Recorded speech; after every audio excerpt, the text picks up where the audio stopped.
Hey everyone. So today I'm going to be doing the story time of my last kid, my third child, a girl. Her name is Brooklyn Jade. And I'm going to be doing the story time today on her birth. Oh Lord, that girl. Yeah, she was impatient. But anyway, this is a wild one. Like, she was born on time. Like, no complications or anything, but she was impatient, you could say. Alright, so, my kid's dad, he was actually home for her birth, because it was planned. I had a scheduled C-section the day I had her, actually, on July the 5th, but my C-section wasn't until, like, after 8 o'clock in the morning because my doctor was going on vacation. And I was like, alright, cool. So, he had taken off of work, and, my kid's father, his dad, which is their grandpa, had actually passed away on July the 3rd, 2 days before I had Brooklyn. So he was already home, my kid's dad. So he went to be with his mom for a little while that day and, like, go to the hospital and stuff.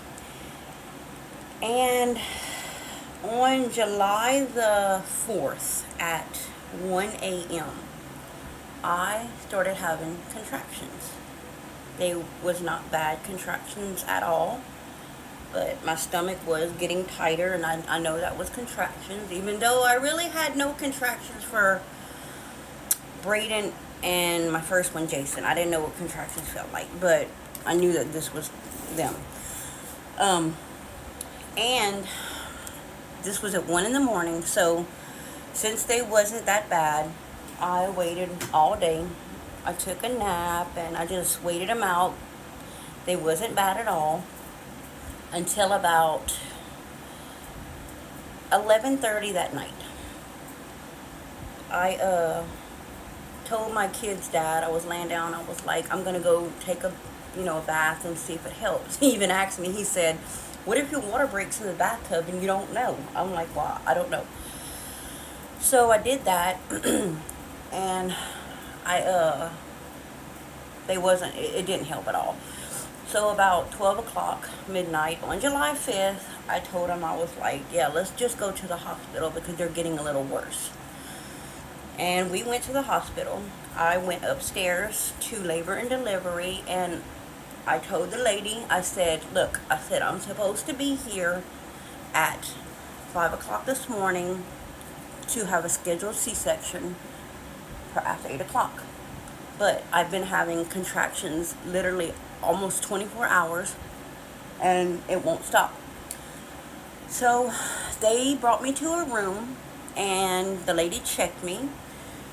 She was like, you are literally 9 centimeters dilated. Like, I can see her head, like, I can feel her head, not see it. I can feel her head. I was like, well, let me push her out. They said, no.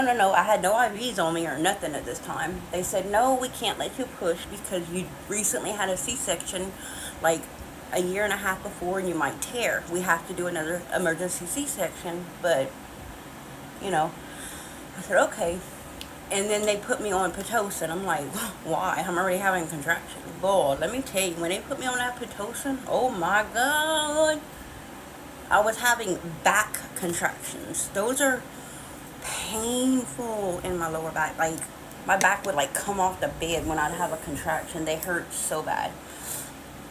So they was getting everything prepared in the emergency room to bring me to have a C-section. Remind you, this is like 1 o'clock in the morning by now. My water hadn't broken. I was just having contractions really bad, and I was dilated. So the anesthesiologist came in and explained everything. I signed all the papers and everything. And, oh yeah, she was also 37 weeks. I was 37 weeks, so I was like on time to have her. Like I said, I had a scheduled C-section. I wasn't due for Brooklyn until July 27th, and I had her July the 5th. But like I said, I had a scheduled C-section for that day, but she wanted to come a few hours earlier. But anyway, so they got everything ready. I signed all the papers and everything, and they brought me to the operating room. My kid's dad was there. He got all scrubbed up, ready to roll. Okay, this time my mom was there and my kid's dad was there in the delivery room to watch Brooklyn be born. Like I said, my kid's dad's dad, their grandpa, had passed away on the 3rd, 2 days before I had Brooklyn. So my kid's grandma had Braden. He was like 1.5 at this time. So she was on her way from her house to the hospital. It was just so much going on, y'all, between like my kid's grandpa passing away and like having to schedule Brooklyn's C-section. You know, I didn't even get to go to his funeral and everything. So, anyway, they brought me to the operating room, and they got me ready and everything. And this is so funny. They did the spinal from the shoulder down. I think that's what it's called. It's not an epidural, it's a spinal when you numb from the shoulder down. But anyway, I was bent over to do the thing in my back. And while I was bent over, when he was putting the needle in my back, the anesthesiologist, I was having the worst contraction. Like, he had to do it twice. So the second time, I was literally in the middle of a contraction. Man, when my body went numb and that contraction went away, y'all, I looked at this anesthesiologist. I said, "I love you." He started laughing. And he even told my kid's dad, he was like, "She told me she loved me because she wasn't hurt no more." So they laid me down and did all the things. And my kid's dad came in too, and my mom, to watch her be born. Remind you, my kid's grandma was still on her way to the hospital. They live like an hour and 30 minutes away, or about an hour away. She was on her way with Braden, and she didn't get to see Brooklyn be born, but she saw her after. So, I did all the things. I was used to the C-section by now, And Brooklyn was born at 1:35 in the morning on July the 5th by another doctor. She weighed 7 pounds even. She's very healthy, very strong lungs. She was screaming her head off. So, beautiful little girl. So, the doctor that was supposed to deliver Brooklyn, my original doctor, I wanted my tubes tied. So he was going to burn, tie, and clip the tubes. All the things, So this doctor that delivered her, this is a whole crazy situation. He tied my tubes. He didn't burn. He didn't clip them. He tied them. He tied them very, very, very loosely. Very loosely. I will do another story time because I had Brooklyn in 2011. I ended up getting pregnant in my tubes in 2016.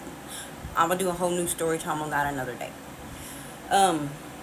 So I had Brooklyn and everything. She was healthy. And I went to my room, and my doctor came in, my original doctor, at 8 o'clock, and he was like, "She couldn't wait." I was like, "Nope, she couldn't wait." Like, sorry. She was impatient, so I had to stay in the hospital until July the 8th because she had jaundice, so I had to stay another night, which you have to stay like 2 nights for a C-section anyway.